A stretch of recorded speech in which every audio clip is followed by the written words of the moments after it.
Hello engineers, আমরা চলে এসেছি নেক্সট পার্ট, যেটা হচ্ছে ডিস্ট্রিবিউশন ফাংশন নিয়ে। তো ডিস্ট্রিবিউশন ফাংশন কন্টিনিউয়াস ক্ষেত্রে কী করে বার করবো সেটা আমরা দেখে নিই। ডিস্ট্রিবিউশন ফাংশনে লেখে হচ্ছে এভাবে এফ এক্স স্মল এক্স, আর এটা মানেই আবার আমরা জানি যে P of x less than x. তো ফার্স্ট হচ্ছে আমাদের রেঞ্জ লিখবো, আর তার সাথে সাথে ভ্যালু লিখবো। ফার্স্ট হচ্ছে আমাদের X lesser equal to zero. এটা basically X lesser equal to zero লিখতে পারিস, অথবা মাইনাস ইনফিনিটি থেকে X lesser equal to zero লিখতে পারিস, একই ব্যাপার। কী করে করবি? ফার্স্ট হচ্ছে এরকম করবি, এফ এক্স ভ্যালু হচ্ছে জিরো। কেন জিরো? কেন জিরো? কারণ হচ্ছে জিরোতে আমরা কোনো ভ্যালু নেই, মানে মাইনাস ইনফিনিটি থেকে জিরো অব্দি কোনো ভ্যালু নেই। আমরা তো জিরো থেকে ওয়ানের ভেতরে ভ্যালুটা পাচ্ছি এক্স, মাইনাস ইনফিনিটি থেকে জিরোর মধ্যে তো কোনো ভ্যালু নেই। সেই কারণে মাইনাস ইনফিনিটি থেকে জিরোর মধ্যে আমরা কোনো রকম কোনো ভ্যালু পাচ্ছি না, ওই জন্য আমরা ওরকম লিখছি। তারপরে হচ্ছে জিরো থেকে ওয়ান, এর ভেতরে এফ এক্স কত হবে? এর ভেতরে এফ এক্স হবে একইভাবে, এটাকে ভাঙতে হবে। কি করে ভাঙবো? মাইনাস ইনফিনিটি থেকে জিরো অবধি এফ এক্স ডিএক্স এর ভ্যালু কত পেয়েছি আমরা, সেটা লিখবো। মাইনাস ইনফিনিটি থেকে জিরো অবধি এফ এক্স ডিএক্স প্লাস আমরা লিমিটটাকে ব্রেক করবো, এই লিমিটটাকে আমরা ব্রেক করবো, মাইনাস ইনফিনিটি থেকে জিরো অবধি আমরা লিখবো। তারপরে জিরো থেকে এক্স, জিরো থেকে ওয়ান এখানে আছে, কিন্তু কেন জিরো থেকে এক্স লিখলাম? কারণ জিরো থেকে ওয়ানের ভেতরে একটা ভ্যালু বলেছে, ওয়ানের ভেতরে পার্টিকুলার কোন ভ্যালুটা বলেছে সেটা সেটা তো আমরা জানি না। পার্টিকুলার কোন ভ্যালুটা বলেছে আমাকে ওয়ানের ভেতরে, সেটা আমরা জানি না। তাহলে সেটাকে র্যান্ডম একটা ভ্যালু ধরলাম এক্স, ওই জন্য আমরা ওয়ান লিখছি না, এক্স লিখছি। তাহলে জিরো থেকে এক্স এফ এক্স ডিএক্স। এবার হচ্ছে মাইনাস ইনফিনিটি থেকে জিরোতে এফ এক্স ডিএক্স এর কত ভ্যালু? জিরো। আর জিরো থেকে এক্স এর ভেতরে এফ এক্স ডিএক্স এর কত ভ্যালু? এবার জিরো থেকে ওয়ানের ভেতরে এফ এক্স এর ভ্যালু কত? এক্স। তাহলে জিরো থেকে এক্স এফ এক্স এর ভ্যালুর জায়গায় কত বসবে? X dx. কেন এক্স বসলো? কারণ জিরো থেকে ওয়ানের ভেতরে এফ এক্স এর ভ্যালু হচ্ছে এক্স। তো জিরো থেকে এক্স এর ভেতরে এক্স এফ এক্স এর ভ্যালু হচ্ছে এক্স ডিএক্স। তাহলে এটাকে যদি আমি ইন্টিগ্রেট করি, তাহলে কত পাবো? X square. এবার কথা হচ্ছে, একটা জিনিস বলে দেওয়া ভালো, এখানে যে এক্স আছে, মানে এখানে তো এখানে যে লিমিটটা আমি নিচ্ছি না জিরো থেকে এক্স অবধি, এটা তোরা চাইলে জিরো থেকে যদি মনে করিস, ভালো করে শোন, এখানে জিরো থেকে এক্স অবধি যেটা লিখছি সেটা ঠিক আছে, কিন্তু এই যে আমি যে এবার আমাদের কি দেওয়া আছে যে জিরো থেকে ওয়ানের ভিতরে ভ্যালু হচ্ছে এক্স। এবার তোরা চাইলে এই এক্স এর বদলে এগুলোকে টি দিয়ে রিপ্লেস করতে পারিস, যদি মনে করিস, তাহলে এক্স এর জায়গায় টি দিয়ে রিপ্লেস করতে পারিস। কেন বলছি? কারণ দেখ, এখানে এক্স ডিএক্স ইন্ডিকেট করলে কত, এক্স স্কোয়ার বাই টু। আবার তুই যে লিমিট বসাচ্ছিস সেটা আবার জিরো থেকে এক্স, মানে এক্স এর জায়গায় এক্স এর লিমিট বসাচ্ছে, তা তো হয় না, অন্য কোনো ভ্যারিয়েবল থাকে তার জায়গায় অন্য কোনো লিমিট বসে, মানে ধর ওয়াই এর জায়গায় আমি ওয়ান থেকে টু অব্দি লিমিট বসালাম, সেরকম হতে পারে, কিন্তু এক্স এক্স ডিএক্স ইন্ডিকেট করলে এক্স স্কোয়ার বাই টু, আবার লিমিটও হচ্ছে এক্স দিয়ে, সেরকম হয় না। অ্যান্সারই হচ্ছে এক্স স্কোয়ার বাই টু, আবার লিমিট হচ্ছে এক্স দিয়ে, তা হয় না। ওই জন্য তুই এইগুলোকে টি দিয়ে রিপ্লেস করতে পারিস, তাতে তোর একই অ্যান্সারই আসবে। আবার যদি এভাবে করিস, যেভাবে আমি দেখাচ্ছি, তাতেও তোরা নাম্বার পাবি।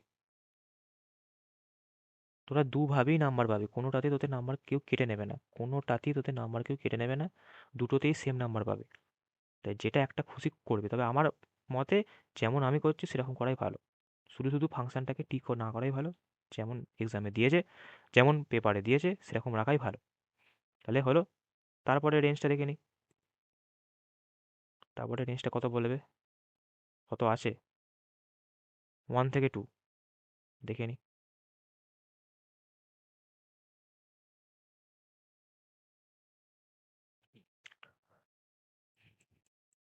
ওয়ান থেকে টু, এখানে কেন ইকুয়াল টু দিলাম না? কারণ টু এর ওয়ান থেকে টু এর মধ্যে আমি বার করবো। 2 কে কিন্তু ইনক্লুড এখন করবো না। যেমন পিএমএফ এ দেখেছিলাম যে 6 থেকে 7-এর ভেতরে ভ্যালু বার করছি ইনক্লুড 6, তাই শুধু 6-এর ওখানে ইকুয়াল টু থাকছে, 7-এ কিন্তু ইকুয়াল টু থাকছে না। 7-এরটা যখন করছি এক্স গ্রেটার ইকুয়াল টু 6, সেটা হচ্ছে মানে 7-এরটা যখন করছি তখন এক্স গ্রেটার ইকুয়াল টু 7 করছিলাম, সেটা ভ্যালু অবভিয়াসলি 1, কারণ 7-কে ইনক্লুড নিয়ে তারপরে অবভিয়াসলি পুরো স্যাম্পল সেট মানে 1। তাহলে 1 থেকে এটার ভেতরে ভ্যালু বার করতে হবে, এফ এক্স ইকুয়াল টু 1 থেকে 2 এর ভেতরে, 1 থেকে 2 এর ভেতরে। এবার 1 থেকে ফার্স্ট কাজ হচ্ছে এই লিমিটটাকে স্প্লিট করা। কি করে বার করব? যেরকমভাবে আমরা পিএমএফ এ করছিলাম, আগেরটার সাথে যোগ করতে যাচ্ছিলাম, তেমনি এখানেও এইভাবে স্প্লিট করব। মাইনাস ইনফিনিটি থেকে 0 এফ এক্স ডিএক্স প্লাস 0 থেকে 1। এবার কিন্তু এক্স লিখবো না। কেন লিখবো না এক্স? কারণ আমরা 1 থেকে 2 এর ভেতরে ভ্যালু বার করবো, তাই অবভিয়াসলি 1টাকে নিতেই হবে। কিন্তু এখানে আমরা 0 থেকে 1 এর ভেতরে ভ্যালু বার করছিলাম, মানে এই যে এইটা হচ্ছে মেন ব্যাপার। এটা 0 আর এটা 1, 0 থেকে 1 এর ভেতরে, এবার 1 এর ভেতরে মানে এই পয়েন্টটাও হতে পারে, এই পয়েন্টটাও হতে পারে, আমরা তো জানি না স্পেসিফিক, তাই আমরা এক্স ধরছিলাম। কিন্তু এইটা মানে তো এইটা 0 1 2, তো এইটা মানে আমাকে এর ভেতরে ভ্যালু বার করতে বলেছে, এইটা মানে আমাকে এর ভেতরে ভ্যালু বার করতে বলেছে। এই ভেতরে ভ্যালু বার করা মানে তো আমাকে 0ও নিতে হবে, 1ও নিয়ে নিতে হবে, তারপর এদিকে আসতে হবে। তাহলে 1টাও পড়ছে, 0টাও পড়ছে, এই 0 থেকে 2 অব্দি আমার কাছে, আমি যে 1 থেকে 2 অব্দি বার করছি আমাকে তো আগে 1-এ আসতে হবে। তাহলে 1-এ আসা মানে 0টাও পড়বে রাস্তায়, 1টাও রাস্তায় পড়বে, নিয়ে 1-এর পর আসবো। এবার 1-এর পর কোথায় আসবো সেটা কিন্তু আমরা জানি না। আমরা এখানেও আসতে পারি, এখানেও আসতে পারি, কারণ 1 থেকে 2 এর মধ্যে এই পয়েন্টটাও পড়ে, এটাও পড়ে। তাই আমরা 0 থেকে 1-এর ভেতর যেটা 1 থেকে এক্স লিখছিলাম, মানে 0 থেকে ফার্স্ট এখানে 0 থেকে 1-এর ভেতর যে কোনো একটা জায়গা, সেটা এটাও হতে পারে, এটাও হতে পারে। তাই আমরা একটা এক্স ধরছিলাম, কিন্তু 1 থেকে 2 মানে আমাকে 1-এ আগে পৌঁছতে হবে, মানে রাস্তায় 0ও পড়বে, 1ও পড়বে। তাই 0 থেকে 1-এর মধ্যে সব ভ্যালু হবে। ওই জন্য 0 থেকে এক্স না লিখে 0 থেকে 1 লিখলাম,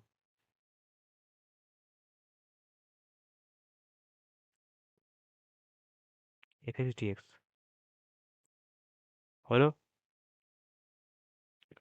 তারপর হচ্ছে 1 থেকে, যে এবার 1 থেকে 2 এর ভেতরে বলেছে, তাহলে আমি এই পয়েন্টেও যেতে পারি, এই পয়েন্টেও যেতে পারি, সেটা আমরা জানি না, তাই আমরা এক্স ধরবো। তারপর হচ্ছে এফ এক্স ডিএক্স। ফার্স্ট কাজ হচ্ছে তোদের এই যে লিমিটটা দেওয়া থাকবে, এই লিমিটটা তোদের প্রবলেমই দেওয়া থাকবে, এই লিমিটটা বসাবি, এই লিমিটটা বসিয়ে আগে এভাবে স্প্লিট করবি, পুরো প্রবলেমটাকে এভাবে আগে স্প্লিট করতে হবে।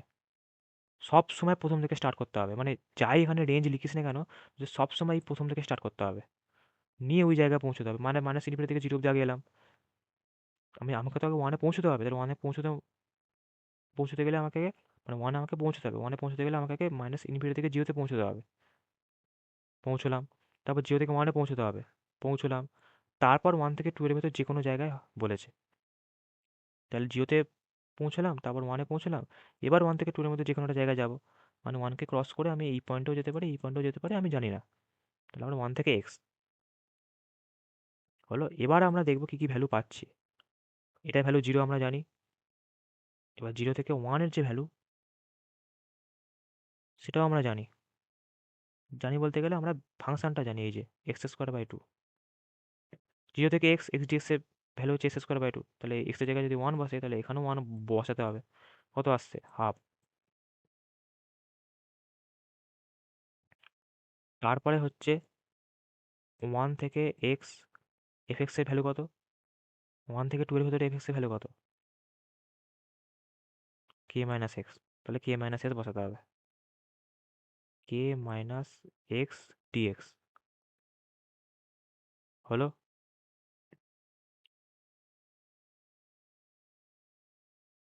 তাহলে মিটে গেল। এবার হচ্ছে আমাদের ক্যালকুলেট করবো, তাহলে এটা ইকাল টু হচ্ছে হাফ প্লাস 1 থেকে এক্স কে মাইনাস এক্স। এবার কে এর ভ্যালু আমরা বসিয়ে নেবো, ঠিক আছে, কারণ কে ভ্যালু তো আমরা বার করে নিয়েছি, তাই আমরা এখানে কে লিখবো না, আমরা এখানে ভ্যালুটাই বসাবো 2। এবার আমরা ইন্টিগ্রেট করবো, ইন্টিগ্রেট আমরা একেবারেও করতে পারি, আলাদা আলাদা করে করতে পারি, আলাদা করেই করি। 2 কনস্ট্যান্ট বাইরে বেরিয়ে গেলো, ডিএক্স ইন্টিগ্রেট করলে হয় এক্স, 1 থেকে x minus x dx integrate করলে কত হয়, 2 ইন্টু ডিএক্স হয়ে গেল, তবে এক্স ইন্টু ডিএক্স মানে x square by two, x টি এক্স ইন্টিগ্রেট করলে কত হয় এক্স স্কোয়ার বাই টু। তাহলে x square by two, limit কত দেওয়া আছে 1 থেকে এক্স, 1 থেকে এক্স হলো। এবার আমরা প্লেন সিম্পল ক্যালকুলেট করব। আচ্ছা, এটা 1 থেকে এক্স করলে কত হবে? এটা এটা আমাদের 2xই থাকবে। এবার 2x থাকবে না, সরি, এ দেখ, এক্স বসালাম, এক্সের জায়গায় এক্সই থাকবে, 1 বসালাম এক্সের জায়গায়, তাহলে X minus one, X minus two into X minus one মানে two x minus two, two into X minus one মানে টু এক্স মাইনাস টু হলো। তারপর একইভাবে এক্সের জায়গায় এক্স বসাবো, এক্স স্কোয়ার বাই টুই পড়ে থাকছে। তারপরে এখানে প্লাস হয়ে যাবে কারণ এখানে মাইনাস ঢুকছে বলে। এবার এক্সের জায়গায় ওয়ান বসাবো মানে হাফ। তাহলে আমাদের আলটিমেট পাচ্ছি কত, এই হাফ, এই হাফ, ওয়ান হয়ে যাচ্ছে। তাহলে two x minus x square by two, এটা আগে লিখে নিই। এবার এই হাফ আর এই হাফ করলে ওয়ান হয়ে যাচ্ছে, এখানে আবার মাইনাস টু আছে, তাহলে মাইনাস টু প্লাস ওয়ান কত হয়, মাইনাস ওয়ান। তাহলে বোঝা গেল এটা হচ্ছে আমাদের কার ভ্যালু, ওয়ান থেকে টু এর ভেতরে, ওয়ান থেকে টু এর ভেতরে ভ্যালু। এরপরে লাস্ট যেটা পড়ে থাকে সেটা হচ্ছে x greater than two, x greater than টুতে এফ এক্স এর ভ্যালু কত দাঁড়াবে, ওভারঅল সবই দাঁড়াবে, এই যে এই অবধি পুরোটাই দাঁড়াবে। কিন্তু একটা ব্যাপার আছে, এবার আমি যেটা পিএমএফ এর ক্ষেত্রেও বলেছিলাম, যখন লাস্ট পয়েন্টটা করবি তখন আর করে দেখানোর দরকার নেই। মানে লাস্ট যে এফএক্সটা ক্যালকুলেট করবি সেখানে তোদের ক্যালকুলেট করে না দেখালেও হবে, ডিরেক্ট ওয়ান লিখে দিবি ডিরেক্ট। যদি সময় থাকে, পরীক্ষায় দেখতিস অত সময় বেশি বাকি নেই, সিম্পল ওয়ান লিখে দিবি শেষ লাইনটার জন্য। কিন্তু প্রথম লাইনগুলো তো তোদের করতেই হবে, এগুলো তো আন্দাজে বসাতে পারবি না। প্রথম তিন চারটে এফএক্স এর ভ্যালু তো তোদের ক্যালকুলেট করতেই হবে, ওটা তোরা আন্দাজে বসাতে পারবি না। আন্দাজে কোনটা বসিয়ে দিবি, লাস্ট এরটা, মানে এই যে রেঞ্জের বাইরে, এটা তোরা অনায়াসে না চোখ বুঝে লিখে দিতে পারবি এফএক্স ইকুয়াল টু ওয়ান। তাহলে সব রেঞ্জের জন্য ভ্যালু ক্যালকুলেট হয়ে গেল। তাহলে একবার সুন্দর করে লিখে দিই, কারণ সুন্দর করে লেখার পেছনে কারণ আছে, সুন্দর করে লেখানোর পেছনে কারণ আছে।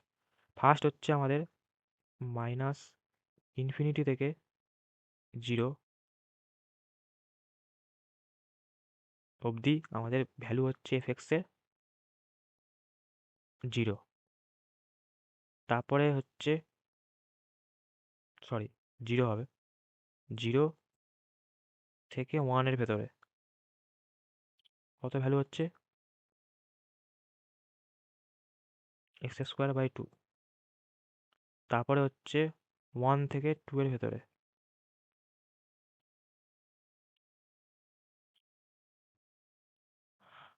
ওয়ান থেকে টু এর ভেতরে, এটা কিন্তু গ্রেটার ইকুয়াল টু, সরি, হ্যাঁ গ্রেটার, এই সাইনটা হচ্ছে গ্রেটার ইকুয়াল টু, এই সাইনটা গ্রেটার, আর এখানে ইকুয়াল সাইন আছে। এখানে ভ্যালু কত হচ্ছে এফএক্স এর ভ্যালু, এক্স এর ভ্যালু আমরা পেয়েছিলাম যেটা হচ্ছে two x minus x square minus one, two x minus x square by two minus one, এটা পেয়েছিলাম। আর লাস্ট হচ্ছে যেটা x greater equal to two, সেখানে আমরা পেয়েছিলাম কত এফএক্স এর ভ্যালু, ওয়ান। তাহলে এইটাই হচ্ছে আমাদের ডিস্ট্রিবিউশন ফাংশন কন্টিনিউয়াস র্যান্ডাম ভেরিয়েবলের ক্ষেত্রে। এটা এভাবেই পরীক্ষা তোদের লিখতে হবে, যেমনভাবে লিখলাম এভাবেই লিখবি। এই যে রেঞ্জগুলো, এই রেঞ্জগুলোকে তোরা এই সাইডে শিফট করিয়ে দিবি, এই যে রেঞ্জগুলো, এই রেঞ্জগুলোকে এই সাইডে শিফট করিয়ে দিবি, ব্যাস। আর যদি এদিকে লিখতে যাস, তো এদিকে লিখতে চাস, তাহলে ফর বলে একটা কথা সবার সাথে অ্যাড করবি, মানে সমস্ত রেঞ্জের সাথে ফর কথাটা অ্যাড করবি। আর যদি মনে করিস এদিকে লিখবো, তাহলে ফর করতে অ্যাড, মানে রাইট সাইডে যদি লিখবো মনে করিস রেঞ্জগুলো, তাহলে ফর অ্যাড করতে হবে না, লেফট সাইডে লিখতে গেলে ফর অ্যাড করতে হবে। এটা হচ্ছে আমাদের আলটিমেট ডিস্ট্রিবিউশন ফাংশন। তাহলে বোঝা গেল কি ব্যাপার না ব্যাপার। সিম্পল, আগে রেঞ্জগুলো লিখে নিবি, রেঞ্জ তোরা প্রবলেম থেকেই পেয়ে যাবি, ওই রেঞ্জগুলোই লিখবি, প্রবলেমে যে রেঞ্জটা দেখতে পাবি ওই রেঞ্জটাই লিখবি। নিয়ে আগে এরকমভাবে স্প্লিট করে নিবি, ধরো 1 থেকে 2 এর ভেতরে, তাহলে আমাকে আগে 1-এ পৌঁছতে হবে, তাহলে আগে। আর সবসময় ফার্স্ট থেকে শুরু করবি, পিএমএফ এর ক্ষেত্রেও তাই। পিএমএফ এর ক্ষেত্রে ধর ধর 2 থেকে 3 এর ভেতরে, মানে হচ্ছে শুরু থেকে ইনক্লুড 2, মানে 0ও পড়বে, 1ও পড়বে, 2ও পড়বে। আবার যদি 3 হয়, 3 থেকে 4 এর ভেতরে, মানে শুরু থেকে ইনক্লুড 3, মানে আবার 0, 1, 2, 3। এইভাবে কিন্তু বারবার বারবার হবে। এখানেও সেম জিনিস, 1 থেকে 2 মানে আবার প্রথম থেকে মাইনাস ইনফিনিটি থেকে 0 অব্দি এলাম, 0 থেকে 1 অব্দি এলাম, তারপর 1 থেকে 2 এর ভেতর যে কোনো জায়গায় বলেছে, মানে 1 থেকে বেরোবো, নিয়ে যে কোনো একটা জায়গায় স্টপ করে যাবো, সেটা আমি জানি না পার্টিকুলার কোনটা, তাই এক্স ধরছি। হলো, নিয়ে যে রেঞ্জে যে ভ্যালু দেওয়া আছে কোশ্চেনে বসিয়ে দিবি, নিয়ে ভ্যালু ক্যালকুলেট করে নিবি। এই তো কাজ, এই হচ্ছে কাজ। তাহলে আশা করি বোঝা গেল। এরপর আরেকটা পার্ট আছে, যেটা আমি জাস্ট বলে দিচ্ছি। এই যে এই হাফ থেকে 3/2 এর ভেতরে কত ভ্যালু হবে সেটা জানতে চাইছে। যখন এরকম টাইপের প্রবলেম দেবে, তখনই যদি ডিস্ট্রিবিউশন ফাংশন বার করতে দেয়, ভালো করে মন দিয়ে শুনবি। যদি ডিস্ট্রিবিউশন ফাংশন গিভেন থাকে, যদি ডিস্ট্রিবিউশন ফাংশন গিভেন থাকে, ভালো করে দেখে নে, যদি ডিস্ট্রিবিউশন ফাংশন গিভেন থাকে, তাহলে পি অফ, সরি, এই যে যদি ডিস্ট্রিবিউশন ফাংশন গিভেন থাকে, তাহলে p of x lies between A and b always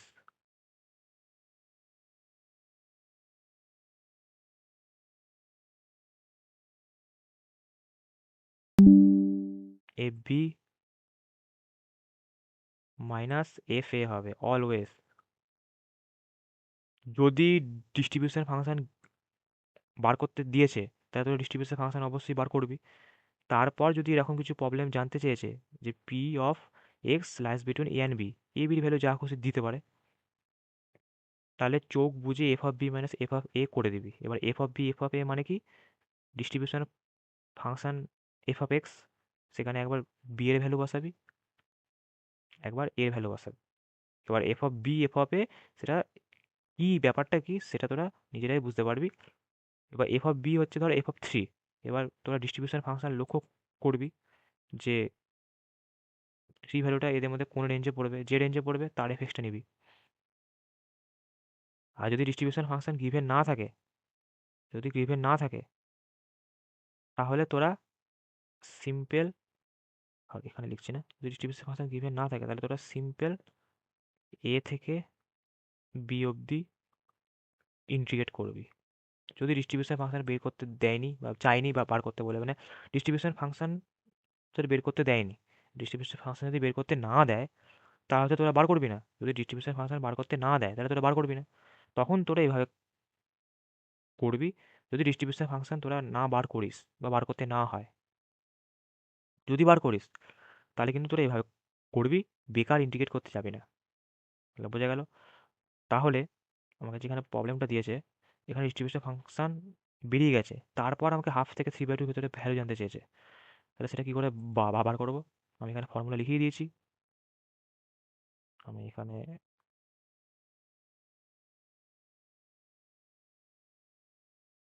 3 নম্বর বলে লিখছি, 3 নম্বর পার্ট, যেটা হচ্ছে পি অফ, মেবি এরকম কিছু একটা ছিল, পি অফ এরকম,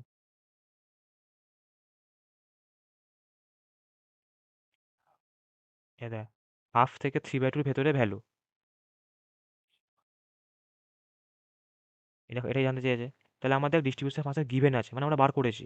তাহলে সিম্পল চোখ বুঝে আমরা এটা বার করবো, F of 3/2 minus F of 1/2।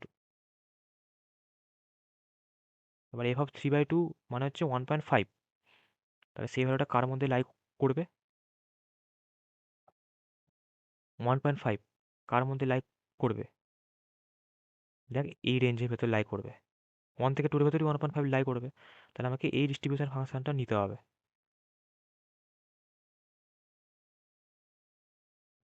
সেটাই নেবো। তাহলে নিই, তাহলে আমরা 2 × 3/2, 2x minus x square minus, কী ছিল ফাংশনটা, 2x - x²/2 -1, তাহলে 2x, এক্সের জায়গায় এটা বসবে, মাইনাস 3/2 স্কোয়ার সরি বেঁকে যাচ্ছে, -1, এক্সের জায়গায় শুধু 3/2 বসবে, 2x minus x square by 2 -1 হলো -f অফ হাফ। হাফ মানে হচ্ছে 0.5, দেখিনি 0.5 কার ভেতর লাই করবে,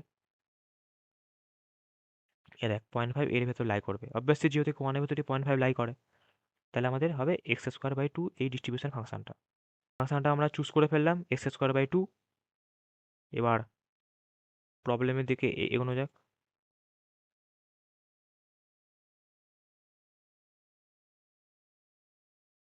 এক্স এখানে কত, হাফ, তাহলে x²/2 তাই হবে।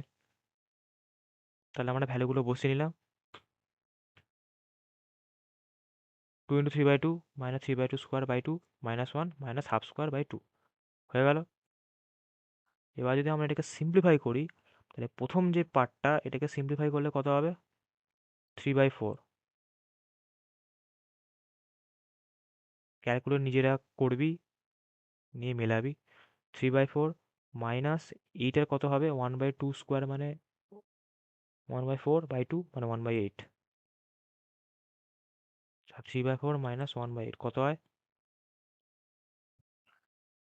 সরি একটা মিস্টেক হয়েছে, এই যে ভ্যালুটা, এই ভ্যালুটা কত হবে, এটা ভুল ক্যালকুলেট করে ফেলেছিলাম, এটা হবে হচ্ছে 7/8, এরকম ভ্যালুটা দাঁড়াবে 7/8, নিজেরাই করে দেখতে পাবে, 7/8 দাঁড়াবে।